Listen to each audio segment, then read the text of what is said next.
¿Entendimos bien? ¿Piensa usted enviar tropas occidentales francesas a Ucrania? Buenas noches, bienvenidos. Usted está sentado delante de mí. ¿Están ustedes de pie? No.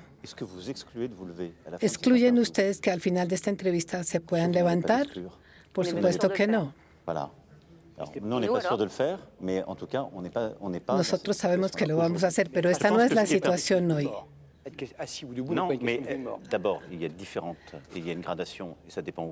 Hay diferentes grados. Hago esta comparación para explicar lo que significa no excluir opciones. Hay una razón para no hacerlo. Y la posición que consiste en decir simplemente lo que estamos haciendo y nosotros imponernos nuestras líneas rojas. ¿Cuál es la situación? Desde hace 10 años, porque esto comenzó todo en 2014, Rusia lanzó una guerra de agresión contra Ucrania. En ese momento hicimos todo lo que se pudo para restablecer la paz. Los acuerdos de Minsk, las negociaciones bajo la égida de Francia y Alemania con Ucrania y con Rusia. Aquí, incluso en esta misma sala, tuvo lugar la única entrevista entre el presidente Zelensky y el presidente Putin el 9 de diciembre de 2019. Y Rusia, el régimen del Kremlin, una vez más, decidió solo. En febrero de 2022, decidió lanzar la segunda etapa de esta ofensiva, una guerra completa contra Ucrania, y no solamente en el Donbass, porque él no dice cuáles son sus límites, bombardea Kiev, ataca Odessa. Nosotros tenemos un objetivo. Rusia no puede y no debe ganar esta guerra. Desde hace 2 años hemos ayudado a Ucrania y si las cosas llegan a degenerarse, solo sería responsabilidad de Rusia. Y nosotros, esto quiere decir que si hoy decidimos ser débiles, si frente a alguien que no tiene límites, frente a alguien que ha cruzado todos los límites que nos había dado, si le decimos ingenuamente, no iremos más allá de aquí o de allá, en ese momento no estamos decidiendo la paz, sino la derrota. Y usted decidió decirlo. Pero ese es un gesto muy fuerte, decidir decirlo. Claro, y lo asumo porque ese es el papel del presidente de la República en nuestras instituciones. El presidente de la República está a cargo de la defensa nacional. No hace comentarios, sino que decide por la seguridad de los franceses y las francesas. ¿Qué se juega en Ucrania? Es una guerra existencial para Europa y para Francia. Creo que de esto hablaremos más adelante porque es un tema clave. Entonces, yo decido porque después de 2 años de guerra, incluso después de haber hecho sistemáticamente lo que habíamos dicho que no íbamos a hacer, lo cual relativiza algunas palabras que sostienen algunos en toda Europa. Hace 2 años habíamos dicho que nunca enviaríamos tanques, decíamos que no enviaríamos misiles de medio alcance y lo hicimos. Pero hemos hecho lo que habíamos dicho que no. Hemos puesto demasiados límites en nuestro vocabulario, si puedo decirlo. No estamos en una escalada, no estamos en guerra contra Rusia. Simplemente hay que ser claros. No debemos dejar que Rusia gane. Pero los franceses no han entendido cuáles son las condiciones precisas y concretas en que soldados y militares franceses irían a ir a combatir en Ucrania. Sería en caso de que haya un ataque decisivo de Rusia o que Odessa esté a punto de caer. No, pues tengo razones para no ser preciso, por supuesto. Y estas 2 condiciones que acabo de evocar, ¿es ciencia ficción o son escenarios posibles según usted? Desde hace algunos años todos estamos viviendo en un mundo en el que lo que creíamos impensable ha sucedido. Es este fin de las preocupaciones que ya evocaba hace un tiempo, pero la guerra está en el suelo europeo. Entre Estrasburgo y en Lviv hay menos de 1.500 kilómetros. ¿Se imagina usted? La guerra está en este país. No es una ficción y no está lejos de nosotros. Entonces, todas estas opciones son posibles y el único responsable de lo que suceda es el régimen del Kremlin y no nosotros. Nunca vamos a lanzar una ofensiva, nunca tomaremos la iniciativa. Francia es una fuerza de paz. Simplemente hoy, para que haya paz en Ucrania, no hay que ser débil. Por eso, lúcidamente tenemos tenemos que mirar la situación y con determinación, voluntad y valor tenemos que decir que estamos dispuestos para poner los medios que nos permitan alcanzar nuestro objetivo de no dejar ganar a Rusia. Es decir, que nos estamos preparando, nos estamos entrenando para operaciones aéreas. No, pero Francia no ha esperado a que suceda febrero de 2022 para prepararse. Tenemos un modelo de ejército completo, fuerzas disuasivas y ejércitos operacionales. Y quiero recordarlo aquí para rendir homenaje una vez más a nuestros soldados y sus familias. Somos uno de los pocos países en Europa que durante 10 años ha tenido fuerzas desplegadas en tierra para luchar contra el terrorismo y hemos perdido decenas de hombres, pero no es el mismo tipo de combate. Eso eran fuerzas islamistas. Sí, para evitar que un Estado soberano se hunda y para proteger nuestros puestos de vanguardia. Pero hoy en día esto no se está imponiendo en Ucrania, pero no podemos excluirlo todo. Lo que quiero decir es que estamos listos y que yo decidí desde mi primer mandato y desde el comienzo aumentar el presupuesto de nuestros ejércitos considerable para que las dos leyes de programación militar que he decidido como presidente conducen a duplicar el presupuesto de nuestros ejércitos. No estamos empezando en esto. Lo que quiero decir es que lo que ha pasado los últimos meses es un cambio profundo. Y esta reacción de la que hablo desde el 16 de febrero significa que la contraofensiva ucraniana no sucedió como se esperaba durante sus últimos meses. Y cuando miramos la situación de estas últimas semanas, vemos que la situación en el terreno es difícil para los ucranianos. No somos derrotistas, pero ellos son muy valientes, pero tienen límites. Tienen límites en términos de hombres porque Rusia es un país grande y si solamente están los hombres ucranianos, tienen límites y pierden bastantes hombres. También tienen límites en términos de obuses y misiles, porque en este momento cuando Rusia lanza 10 obuses, se les responde con 1. Entonces, esto hace que la situación en el frente sea muy frágil. Y al lado de esto, hay en el Kremlin un régimen que se ha endurecido profundamente. Porque ha multiplicado los ataques informacionales y cibernéticos, incluso en nuestras vidas cotidianas, en los hospitales y en toda Europa. Se ha endurecido porque ha decidido matar a opositores políticos. Ay, pero eso no es nuevo. Yo no estoy diciendo que sea nuevo, pero que se está intensificando. Bueno, no me pueden reprochar hacer las cosas demasiado temprano o demasiado tarde. Creo que estoy mirando la situación con lucidez. Hemos hecho todo para ser exigentes, pero los acuerdos con el presidente Putin y la lucidez de la que hablo la estoy teniendo desde junio de 2017, desde Versalles, diciendo si usted nos ataque, si usted manipula nuestros datos, yo fui víctima de esto en mi primera campaña. Entonces, es importante que usted deje de ser una fuerza de desestabilización y lo he reiterado en varias ocasiones. En ese momento queríamos evitar la guerra. Hemos ayudado a Ucrania a resistir, pero en este momento el contexto en el terreno ucraniano ha cambiado. La situación es mucho más difícil para Ucrania. Rusia se está endureciendo y está fortaleciendo los ataques. Y lo digo solemnemente, este comienzo del año 2024 debe ser para nosotros el de una reacción. Entonces, si enviamos militares allá, ¿será artillería o qué será? No. Bueno, yo no quiero que hagamos política. Lo que yo quiero es que Rusia pare esta guerra, se retire de sus posiciones y permita la paz.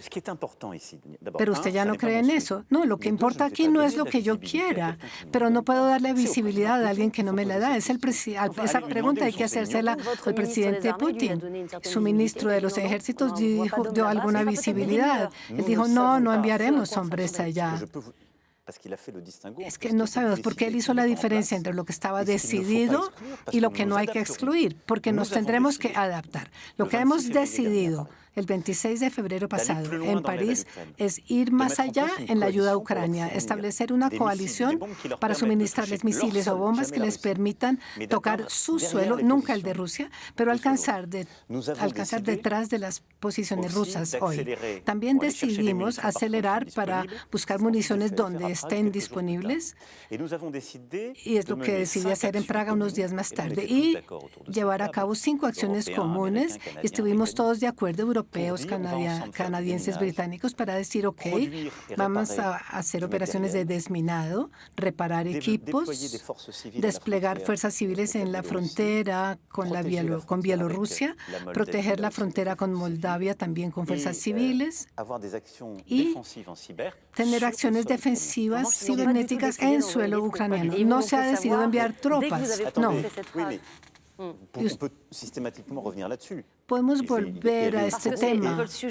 Pues el tema es un poco ese, el que les interesa a los franceses. Claro, ellos tienen razón, pero lo que digo es que decidimos esto en París y ahí hubo un cambio. Es el comienzo de esta reacción. Luego haremos lo necesario para alcanzar nuestro objetivo, porque si Rusia llegara a ganar esta guerra, la vida de los franceses cambiaría. ¿De qué manera? Ya no tendríamos seguridad en Europa. ¿Quién puede pensar ni por un segundo que el presidente Putin, que no ha respetado ninguno de sus límites ni ninguno de sus compromisos, va a parar ahí? Pero entonces lo que está pasando hoy es que están en peligro los intereses vitales de Francia. Es la seguridad de Europa y la seguridad de los franceses lo que se está jugando allá. ¿Y son esos nuestros intereses vitales? Usted está empleando un término que tiene connotaciones particulares, pero yo hablo de seguridad. Pero usted mismo dijo que era una amenaza existencial, es decir, que es nuestra existencia la que está en peligro. Lo digo y lo asumo. Ya hemos sufrido las consecuencias de esta guerra en la vida cotidiana. Hemos sufrido ataques, en varios hospitales han sufrido en su funcionamiento por esta agresividad cibernética. Hemos sufrido consecuencias en Europa, el precio del gas, la situación de nuestra economía, el costo de los cereales, los desajustes económicos que han sido consecuencia de esta guerra lanzada por Rusia. Y si Rusia gana esta guerra, la credibilidad de Europa se quedará reducida a cero. La credibilidad de nuestro suelo de una potencia de miembros que hubieran dejado que esto sucediera. ¿Cuál sería la soberanía si eso pasara? ¿Creen ustedes que los poloneses, los letones, los rumanos, los búlgaros podrían permanecer en paz por un segundo? Y no estoy hablando de Moldavia, que no está en la Unión Europea hoy, pero quedaría amenazada en un segundo. Pero Putin va a encontrar presas en otras partes, sí, pero nosotros ya hemos conocido regímenes que matan a sus opositores, que tienen derivas autoritarias, que querían conquistar todo lo que se permitiera conquistar. O sea que Putin no pararía. Lo que yo estoy diciendo es un consenso completo del presidente Biden hasta el canciller alemán. Todos los dirigentes lo piensan. O sea que solo la fuerza, nuestra fuerza francesa, europea, de la OTAN, puede detener a Putin. Y hay que detenerlo en Ucrania. Bueno, pues hoy hay que tener, para citar a Churchill, hay que tener el alcalde de la paz. Querer la paz no es escoger la derrota, no quiere decir dejar que Ucrania caiga. Hay que ser creíble, hay que ser fuertes y estar listos para adaptarnos a las decisiones que tome Rusia. Entonces, si la guerra llegara a extenderse a toda Europa, eso sería una decisión de Rusia únicamente y sería su sola responsabilidad. Pero nosotros hoy decidir ser débiles, decidir hoy nosotros que no vamos a responder, eso ya es una actitud derrotista. Y eso yo no lo quiero. Contrariamente a lo que ustedes quieren creer, muchos de mis homólogos están de acuerdo conmigo. Algunos días después estuve en Praga. Y el presidente de Checoslovaquia, de la República Checa, dijo lo mismo. Y hace algunos días el presidente lituano dijo, sí, todas las opciones están abiertas. Incluso obtuvo un mandato de su parlamento. O sea, usted está reclutando un poco los demás estados. Bueno, perdón, en marzo de 2022 ya lo habíamos hecho en Versalles. Habíamos decidido sobre una agenda estratégica, agenda para la autonomía estratégica de Europa. Se llama todavía la Agenda de Versalles. Fue una posición de vanguardia. Tuvimos un debate sobre la posibilidad de reconocer la candidatura de Ucrania para entrar a la Unión Europea. No había mucha gente en ese momento, pero 2 meses después fui a Kiev con el presidente Scholz, con el presidente de Rumania, y estuvimos con el presidente Zelensky y les dijimos que estábamos a favor. Pero las cosas van cambiando.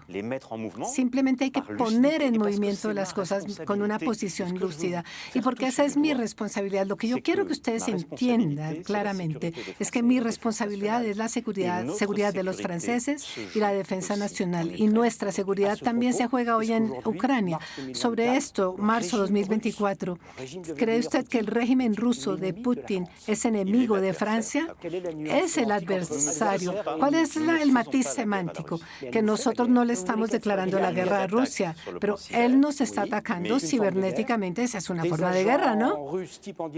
Los agentes rusos señalados por Rusia. Bueno, sí, todo eso son formas híbridas, pero hay que tener cuidado, no calificar de inmediato todos estos gestos. Entonces, para que usted pronuncie la palabra enemigo, ¿qué sería necesario que pasara? Que Rusia escalara. Yo espero que no sea realmente, pero con toda seguridad hoy Rusia es un adversario. El régimen del Kremlin es un adversario. Pero siempre he dicho que nosotros no le estamos declarando la guerra a Rusia ni al pueblo ruso. Estamos apoyando a Ucrania para que Rusia fracase. Simplemente lo que quiero decir es que no hay una paz duradera si no hay soberanía y regreso a las fronteras internacionalmente reconocidas de Ucrania. Incluso la Crimea, eso lo tendrán que negociar los ucranianos. Sí, tiene razón en decir esto. Son fronteras reconocidas.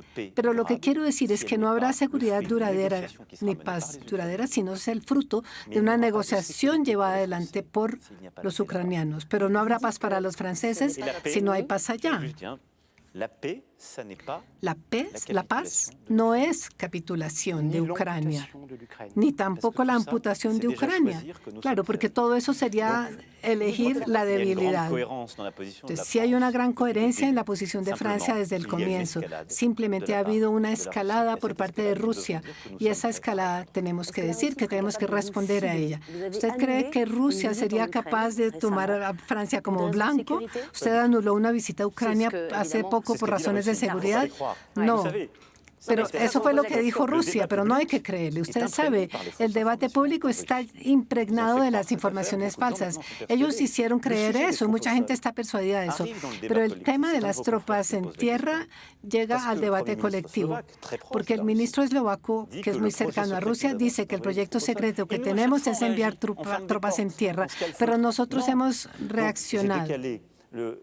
Lo que yo hice cuando aplacé el viaje es porque el presidente Zelensky venía a Europa para la conferencia de seguridad de Múnich. Entonces le propuse que viniera aquí a firmar el acuerdo bilateral.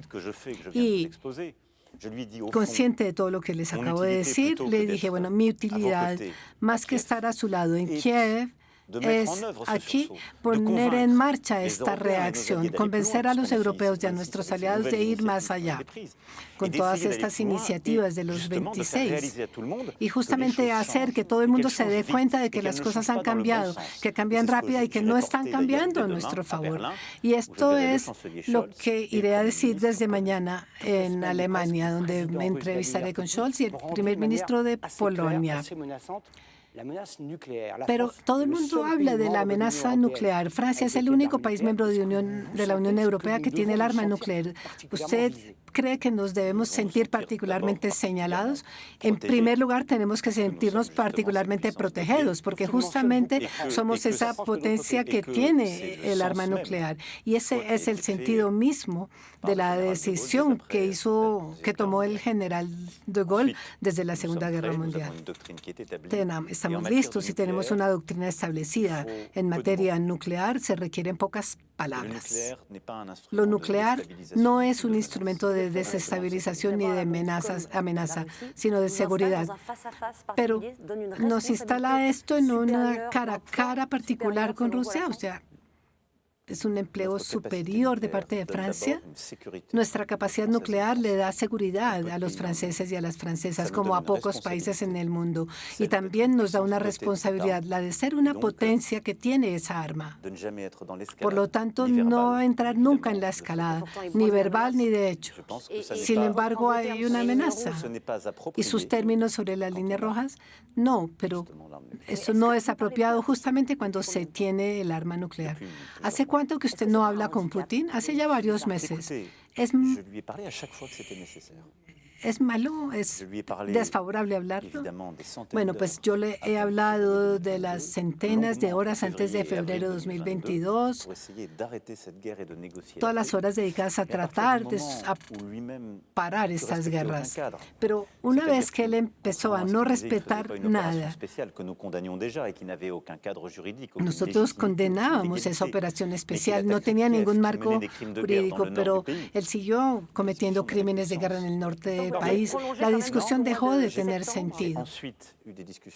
Después tuve discusiones puntuales sobre el tema nuclear, porque tomamos la iniciativa debido a la central de Zaporizhia, que estaba cerca de la línea de frente, y junto con la Agencia Internacional de la Energía Atómica hicimos todo para proteger esa central. En ese momento tuve intercambios con él. Pero las discusiones, claro, yo estoy dispuesto a tenerlas, estos intercambios, pero hay que tener frente a nosotros a alguien que diga la verdad y que quiera negociar. Y ese no es el caso ahora. Pero usted diría que Putin es un patriota ruso, un autócrata, un dictador. Todo lo que usted dice desde hace 10 minutos, todos los crímenes que él está cometiendo, solo un autócrata puede cometer eso. No, pero yo no soy un comentador. Es el presidente de la Federación Rusa que hoy está dedicado a una deriva represiva y autoritaria en su país, y quien decidió durante estos últimos años y más fuertemente en estos últimos meses decidió ser una potencia de desestabilización en Europa. Lanzó una guerra de la cual es el único responsable. Está amenazando la seguridad de todos. Pero en otros teatros de operación también, Medio Oriente, el Cáucaso, África, Asia, Rusia es una potencia desestabilizadora. O sea, usted no será quien negocie la paz. ¿Quién podría hacerlo entonces? Bueno, hay un orden en los tiempos. Yo soy el dirigente en orden de responsabilidad, soy el dirigente que más ha hablado con él. Pero hay como una frialdad ahora entre ustedes. Sí, pero esto no es personal y no quiero personalizar esto. No tiene ningún sentido. Esto no es una ficción, no es una novela, ni es una serie. Podemos hablar de la vida y de la muerte, pues hasta donde yo tengo información. O sea, o sea, en este momento no hay un riesgo, lo que hay es una guerra. En este momento hay hombres y mujeres que mueren en Ucrania por responsabilidad del presidente de Rusia. Si Ucrania cae, la que está amenazada es nuestra seguridad. Eso es lo que yo quiero que quede claro. Hoy tenemos el momento de resistir. El momento de hoy consiste en decir que si Rusia llega a continuar su escalada y si la situación llega a degradarse, tenemos que estar listos y estaremos dispuestos a tomar las decisiones que se imponen para que Rusia no gane nunca. Por eso dice usted que Francia está en economía de guerra. Bueno, pues yo espero que muy pronto llegue un momento en que podamos volver a hablar con el presidente de la Federación de Rusia, cualquiera que sea. Y Francia está en economía de guerra desde el comienzo de este año. Habló usted de los obuses. Hablaba de las cifras. Francia produce menos de 100 obuses por mes. Pero eso es lo que los ucranianos utilizan en algunos minutos. Sí, es modesto y es normal para estas categorías, porque no tenemos una industria de la defensa que se adapte a una guerra de alta intensidad territorial y que no corresponde a ninguno de nuestros pronósticos. Y será algún día. Bueno, primero hay que En febrero de 2022 les dije a todos los industriales que produjéramos más y más rápido para poder entrar en una economía de guerra. Desde entonces, el ministro de los Ejércitos ha trabajado en eso. El trabajo se ha hecho con los campos necesarios para los ucranianos. Los cañones César. Hemos multiplicado su producción. Hemos despachado este año algunas decenas. Hemos multiplicado las líneas, los ritmos. Vamos a producir 75 cañones César y los vamos a enviar al frente ucraniano, mucho más de lo que suministramos desde el principio. También vamos a producir categorías de misiles pertinentes para los ucranianos. Pero sí, en efecto, tenemos límites. Y esto es cierto en todos los países europeos. Entonces, frente a esto, estamos aumentando nuestras capacidades y nuestros ritmos. Pero esto se toma tiempo. Por eso hemos resuelto crear estas industrias, estas fábricas en Ucrania, porque allá es más, porque todo será más rápido si se hace allá. Y esto es lo que vamos a hacer a la par con Alemania. Pero esto quedarían expuestos a los bombardeos. Sí, aquí hay algo de contradicción aparentemente. Pero lo que estamos mirando en el marco de estas coaliciones, los despliegues que se harán en Ucrania para producir con ellos. Y también estamos haciendo otras dos cosas, a mediano y largo plazo. A corto plazo vamos a buscar municiones en donde haya disponibilidad en el mundo. Me refiero a todos los países del mundo. No voy a decir cuáles porque hay confidencialidades que respetar. Y vamos a comprarlos porque se trata de actuar rápido, pero al mismo tiempo ponemos la industria europea de la defensa en capacidad de producir mucho más en el tiempo. Pero ¿cómo financiar todo esto? Porque hay algunos problemas de presupuesto. ¿Cómo se financia todo este esfuerzo de guerra? Bueno, seré franco con nuestros compatriotas y con ustedes. No podemos decirlo. Desde los 2 últimos años todos estamos diciendo que en esta guerra estamos jugando nuestro futuro. Es una guerra existencial, pero no podemos decir que vamos a seguir viviendo como si no pasara nada. Entonces nosotros, como ya lo dije, ya hemos anticipado, ya tenemos una ley de programación militar, hemos duplicado nuestro presupuesto de los ejércitos. A esto se agregan las decisiones presupuestales hechas desde el 2022 y estamos financiando la ayuda a Ucrania además. Ya hemos financiado 4.800 millones de euros y este año iremos hasta 3.000 millones de euros. Luego es nuestro compromiso europeo. Por eso hemos lanzado un mecanismo europeo de la paz. Se decretará la semana entrante en el Consejo Europeo y dentro de este marco se le darán contratos a nuestros industriales de la defensa para producir en nuestro suelo, para producir entre europeos más armamentos para nosotros, para nuestro flanco oriental y para Ucrania. Y este dinero lo vamos a utilizar.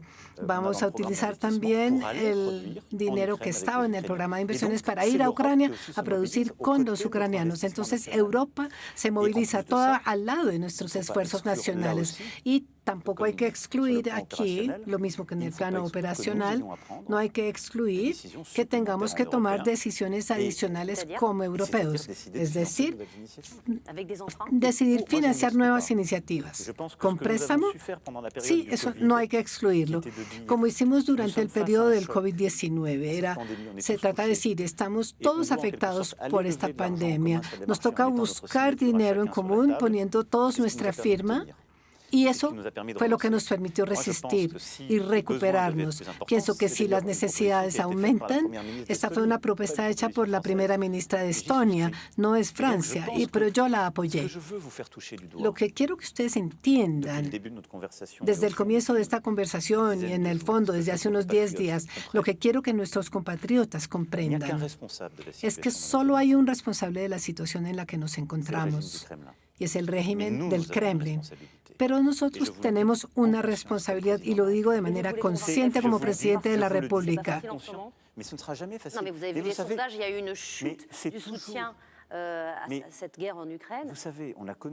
Usted sabe, hemos conocido esto ya en nuestra historia. Siempre es más fácil. Yo podría decirles hoy porque algo que no es popular, o sea, es lejos, nosotros estamos por la paz. Es más fácil decirlo. Quienes dicen eso hoy, los mismos que de hecho no quieren apoyar a Ucrania, ellos no están realmente decidiendo por la paz, sino la derrota. Están eligiendo abandonar la soberanía porque desde ahora están diciendo nosotros tenemos límites. Entonces, a quien hasta ahora no ha tenido límites y ha agredido, a él lo dejamos progresar. ¿De quién está hablando? Pues hay algunas fuerzas en Europa que piensan eso y en Francia muy claramente. Hay quienes deciden claramente no apoyar a Ucrania. Bueno, el Senado y la Asamblea Nacional fueron llamados a pronunciarse sobre un acuerdo de cooperación que usted firmó con el gobierno de Ucrania. Algunos partidos se abstuvieron, otros votaron en contra. ¿Qué piensa usted de estas posiciones? ¿Son pacifistas o son instrumentos del Kremlin? ¿Son idiotas útiles, como se hubiera podido decir hace unas décadas? No, no, no. Constantemente he querido defender la unidad del país. En Saint-Denis, también contactando a todos los jefes de partido y las asambleas institucionales hace unos días. Aquí hay un pluralismo político, hay que respetar esas diferencias de opinión. Pero pues sí, estoy en desacuerdo profundo. Pienso que hoy, en conciencia, abstenerse o votar en contra de un apoyo a Ucrania no es una decisión en favor de la paz, sino de la derrota. Y es algo muy diferente. Y cuando le dicen que usted está instrumentalizando el conflicto en Ucrania, ¿usted qué dice? Bueno, ya sí, ese debate lo he tenido, porque la última elección presidencial tuvo lugar pocos meses después del conflicto en 2020, del comienzo del conflicto en 2022. Pero lo que puedo decirles es que eso no es algo serio, porque la responsabilidad de esta guerra, la responsabilidad de los golpes que sufre el frente ucraniano es de Rusia únicamente. La nuestra es otra. La nuestra es nuestro esfuerzo por la paz. Nuestra responsabilidad es mantener esta unidad europea. Y sí hemos logrado cada vez obtener la unidad europea. Al comienzo era la presidencia francesa. Entonces, ser fuertes, unidos, fuertes para disuadir, fuertes para resistir, fuertes por nuestra seguridad. Señor presidente, esta entrevista está dedicada a la guerra en Ucrania, pero no podemos dejar de mencionar otra guerra, la de Gaza, donde hay 3.000 muertos en circunstancias atroces. Usted siempre dijo desde los atentados terroristas del 7 de octubre en Israel que usted estaba detrás de Israel, que Israel tenía el derecho absoluto a defenderse. ¿Cree usted que Israel tiene el derecho a defenderse hasta la venganza? ¿Qué piensa usted hoy de la actitud del ejército israelí en la banda de Gaza, en la franja de Gaza? Las palabras son importantes. Yo dije derecho a defenderse, pero no hablé de un derecho absoluto. Yo nunca pronuncié la palabra absoluto y eso tiene un significado. Francia tiene una posición constante desde el comienzo. De hecho, allí también en un momento dado fuimos los únicos al comienzo, en octubre pasado, y después otros se unieron a nosotros. Primero condenamos implacablemente el atentado terrorista masivo lanzado por el Hamas contra Israel y su población. También usted propuso una coalición contra el Hamas. Todos estamos tratando de disolver coaliciones que financian. Pero claro, se trata de decir que luchar contra el Hamas no es solamente la historia de los israelíes, también es nuestra historia, también tenemos que actuar. ¿Qué estamos haciendo hoy con varios socios? Estamos cortando las financiaciones por todas partes. Lo estamos haciendo, le puedo asegurar eso. ¿Qué voluntad hubo? Pues la mejor manera de que no se molesten los otros es no decir nada o decir solamente lo que la masa quiere oír. Pero esa no es la posición de Francia nunca en su historia. Nosotros tenemos una posición, si me permiten decirlo, simple. Primero, condenar implacablemente el atentado. Luego dijimos, la seguridad de Israel no es solamente asunto de ustedes, lo que quiere decir que ustedes no pueden defenderse en todas las condiciones. Estamos dispuestos a cooperar, por ejemplo, en financiaciones, como lo dije después para luchar contra el Hamas. Luego, ustedes son una democracia, por lo tanto, tienen una responsabilidad. Tienen que respetar el derecho humanitario, el derecho a la guerra, el derecho internacional. Por eso, desde el mes de octubre, Francia pidió una tregua. Por eso somos el primer país europeo que presentó una resolución ante el Consejo de Seguridad con varios países de la región, Jordania, Emiratos Árabes Unidos, para llamar a un cese al fuego. Por eso, en octubre, organizamos aquí la única conferencia humanitaria de apoyo para el pueblo palestino aquí en París. Y también llamamos haciendo un llamado oficial a un cese al fuego. Y la tercera parte es una respuesta política, porque la seguridad de toda la región de Israel, del pueblo palestino y de todos los estados de la región es que haya una respuesta política al derecho legítimo de los palestinos a tener un Estado. Hay 3 rehenes franceses entre los hace ya varios meses. ¿Son vivos? ¿Hay alguna negociación para su liberación? Bueno, gracias por evocar este tema que para nosotros es esencial. Sí, hemos luchado bastante con Qatar y con Egipto en particular para obtener la liberación de nuestros rehenes en manos del Hamas. Algunos han sido liberados en estos meses, hay 3 todavía. No puedo decir nada hoy, ustedes comprenderán. Las discusiones están en curso, las familias lo saben. Agradezco a todos los socios que he citado por su apoyo.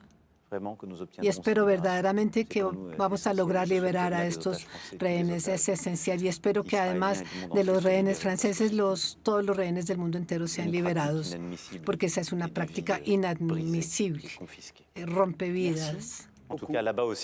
Gracias.